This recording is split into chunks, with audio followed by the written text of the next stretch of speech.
নমস্কাৰ বন্ধুসকল, মোৰ চেনেলত পুনৰবাৰ স্বাগতম জনাইছোঁ। আজি মই এটা ইগ বিৰিয়ানী ৰেচিপি লৈ আহিছোঁ। এই ৰেচিপিটো বনাবলৈ আমাক লাগিব এটা মই বিলাহী কাটি লৈছোঁ আৰু এইফালে লৈছোঁ দৈ, তাতে মই জিৰা গুড়া ৰেড চিলি অলপ দি দিছোঁ আৰু এইফালে লৈছোঁ দুটা মই ডিম সিজাই লৈছোঁ আৰু এটা আলু সিজাই লৈছোঁ আৰু মই সৰহকৈ পিঁয়াজ কাটি লৈছোঁ আৰু আদা, নহৰু, পিঁয়াজ, জলকীয়া সেইটো মই এটা পেষ্ট বনাই লৈছোঁ। ইফালে মই এখন কেৰাহী বহাই দিলোঁ, তাতে পিঁয়াজ দি দিছোঁ। তেল গৰম হোৱাৰ লগে লগে মই যে কাটি লৈছিলোঁ তাৰ আধা পিঁয়াজ দিছোঁ। এইখিনি মই ধুনীয়াকৈ ৰঙা হোৱাকৈ ভাজি ল'ম।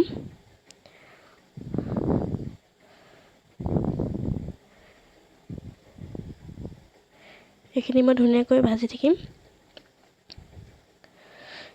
এনেকুৱা হ'লে মই হৈ যাব আৰু এইখিনি চাওক মোৰ হৈ গৈছে। এইখিনি মই ধুনীয়াকৈ কাঢ়ি ল'ম। ইয়াতকৈ পুৰি গ'লে বেয়া হ'ব। এইখিনি ধুনীয়াকৈ মই কাঢ়ি ল'ম। এতিয়া এই পিঁয়াজটো ভাজোঁতে চাই থাকিব লাগে, নহ'বা বেছি দেৰি গ'লে ভাল নালাগে খাবলৈ।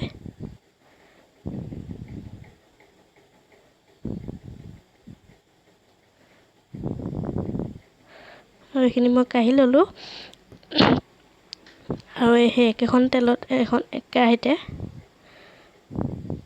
মই তাত অলপ হালধি দিছোঁ আৰু অলপ নিমখ দি তাতে মই ডিম আৰু আলুকেইটা ফ্ৰাই কৰি ল'ম। মই দুজন মানুহৰ কাৰণে বনাইছোঁ কাৰণে মই দুটা দিছোঁ। আপোনালোকে বেছিকৈও দিব পাৰে, কমকৈও দিব পাৰে। এইটো মই ৰঙা হোৱালৈকে ভাজি ল'ম। এয়া চাওক মোৰ ধুনীয়াকৈ ৰঙা হৈ গৈছে। ইয়াতকৈ আৰু ৰঙা নকৰোঁ। এইকেইটা মই ধুনীয়াকৈ কাঢ়ি লৈছোঁ।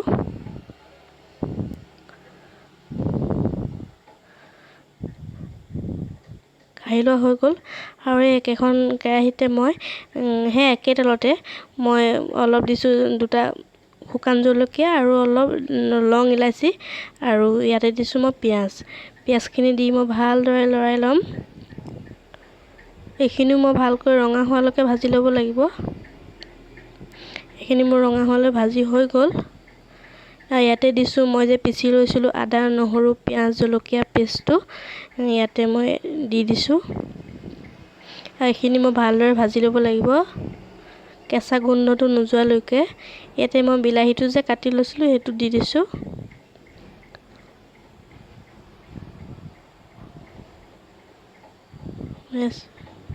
আৰু ইয়াতে দিছোঁ মই অলপ হালধি, অলপ নিমখ দি ভালকৈ লৰাই ভাজি লাগিম।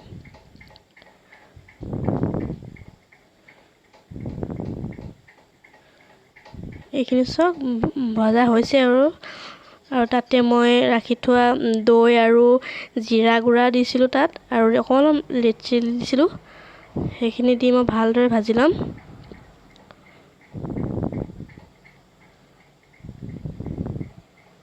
দৈটো দিলে বহুত সোৱাদ হয়। দৈটো আপোনালোকে দিবই, নিদিবও পাৰে, কিন্তু দিলে ভাল হয় আৰু এইখিনি দি মই ভালদৰে ভাজি থাকিম। এইখিনি ভজা হৈছে অলপ। এইখিনি মই ভালদৰে লৰাই লৈছোঁ।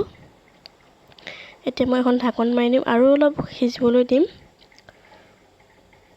এইখিনি তাৰপিছত অলপ পাছত মই চাইছোঁ এইখিনি চাওকচোন ভজা হৈ গৈছে ধুনীয়াকৈ, তেলখিনিও বিৰিঙি গৈছে। এইখিনি মই এতিয়া গেছৰ ফ্লেমটো অফ কৰি দিম আৰু মই এখন কুকাৰ লৈছোঁ। সেই কুকাৰটোত মছলাখিনি দি দিছোঁ। মই তেল বেলেগকৈ ব্যৱহাৰ কৰা নাই, সেই মছলাখিনিয়ে দিছোঁ। আপোনালোকে কুকাৰতে ভাজিব পাৰে, কিন্তু মই কেৰাহীত বেছি সুবিধা হয় কাৰণে কেৰাহীত ভাজিছোঁ। তাৰপিছত কুকাৰত দিছোঁ। এইখিনি মছলাখিনি মই ধুনীয়াকৈ মিলাই দিছোঁ আৰু মই এইখিনি চাউল 1 পোৱা চাউল দিছোঁ। এইখিনি মই 8 ঘণ্টামান তিয়াই থৈছিলোঁ। সেই চাউলখিনি ধুনীয়াকৈ ইয়াত দি দিছোঁ। চাউলখিনি দি মই অলপ ভালদৰে মিলাই দিম।